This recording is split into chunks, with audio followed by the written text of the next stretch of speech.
اللہ کریم نے فرمایا یہ جو 5 علامتیں ہیں، 5، اللہ تعالیٰ کا ذکر ہو تو دل ڈر جائے، وَإِذَا تُلِيَتْ عَلَيْهِمْ آيَاتُهُ زَادَتْهُمْ ایمانا، قرآن پڑھا جائے تو ان کا ایمان ترقی پا جائے، وَعَلَىٰ رَبِّهِمْ يَتَوَكَّلُونَ، اپنے رب پر بھروسہ کریں، الَّذِينَ يُقِيمُونَ الصَّلَاةَ، وہ لوگ جو نماز قائم کرنے والے ہوں، وَمِمَّا رَزَقْنَاهُمْ يُنْفِقُونَ، اور جو ہم نے انہیں دیا ہے اس میں سے ہماری راہ میں خرچ کرنے والے ہوں۔ فرمایا جن لوگوں کے اندر یہ 5 علامتیں پائی جائیں گی، اولئک ھم المؤمنون حقا، فرمایا یہ سچے مومن ہیں۔ کرتے پھریں اپنے حساب سے لوگ تشریح نکالتے پھریں کہ میرے سے اچھا مسلمان کون ہوگا، لیکن رب کا قرآن کہتا ہے اپنا محاسبہ کر کے دیکھ لو، اس کا ذکر ہو تو دل ڈرتا ہے۔ اپنا محاسبہ کر کے دیکھ لو، قرآن کی آیتیں پڑھی جائیں تو ایمان میں ترقی ہوتی ہے۔ اپنے آپ سے پوچھ لو رب پر بھروسہ کتنا ہے، اپنے آپ سے سوال کرو نماز قائم کرنے میں تمہارا معیار کیا ہے، یہ دیکھو کہ تم اللہ کی راہ میں خرچ کرنے کے معاملے میں کتنے سخی واقع ہوئے ہو۔ اگر یہ 5 باتیں پائی جاتی ہیں تو اولئک ھم المؤمنون حقا،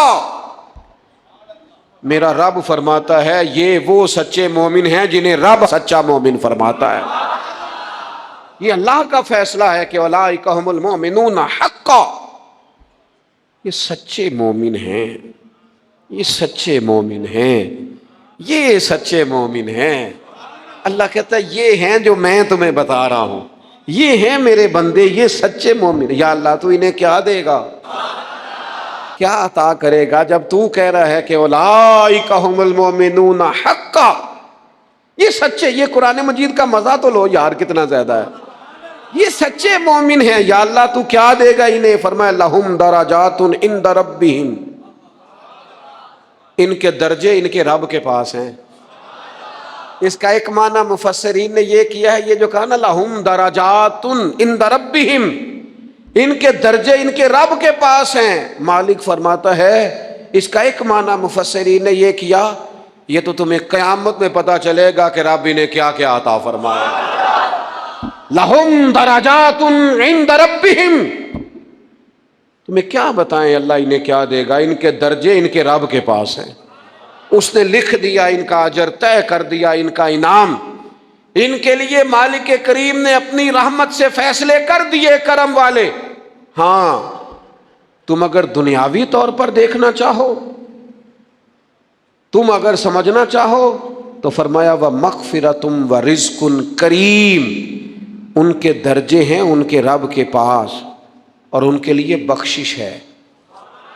جو خطائیں ہو گئیں بھول کے وہ اللہ معاف کر دے گا، ان کے لیے بخشش ہے۔ اور یہ مت سمجھنا کہ صرف آخرت میں ہی نتیجہ ملے گا، یہ مت سمجھنا صرف بخشش ہی ملے گی، یہ مت سمجھنا کہ صرف اخروی زندگی ہی بہتر ہوگی۔ وَرِزْقٌ کریم، فرمایا ان کے لیے عزت والی روزی ہے۔ اوئے ہوئے ہوئے، اللہ کرے آپ سمجھیں قرآن مجید کا مزہ۔ وَرِزْقٌ کریم، انہیں میں باعزت رزق عطا کروں گا، روزی بھی ملے گی پر کہیں رسوا نہیں ہونا پڑے گا، روزی ملے گی پر ذلت والی نہیں۔ وَرِزْقٌ کریم، کبھی پلٹ کے دیکھو نا رب کے بندوں کی شان، اللہ انہیں رزق عطا فرماتا ہے تو عزت والا عطا فرماتا ہے۔ وقار والی روزی میں دوں گا، وقار والی۔ بس تم 5 چیزیں پیدا کرو اپنے اندر۔ ایک تو یہ دیکھو جب رب کی یاد ہوتی ہے تو دل ڈرتا ہے کہ نہیں، قرآن پڑھا جاتا ہے تو ایمان مضبوط ہوتا ہے کہ نہیں، تمہارا رب پر بھروسہ کتنا ہے، اعتماد خالق کتنا ہے، یہ اپنے اندر پیدا کرو۔ اور فرمایا نماز قائم کرو، اللہ کے راستے میں خرچ کرو، تم یہ 5 چیزیں پیدا کرو، رب کہتا ہے مومن بھی تم پکے ہو، درجے بھی بڑے دوں گا، جو خطائیں غلطی سے ہو گئیں وہ معاف بھی کر دوں گا۔ وَرِزْقٌ کریم، روزی ملے گی عزت والی۔ یہ کامل مومن کی نشانیاں قرآن مجید سورہ انفال میں بیان۔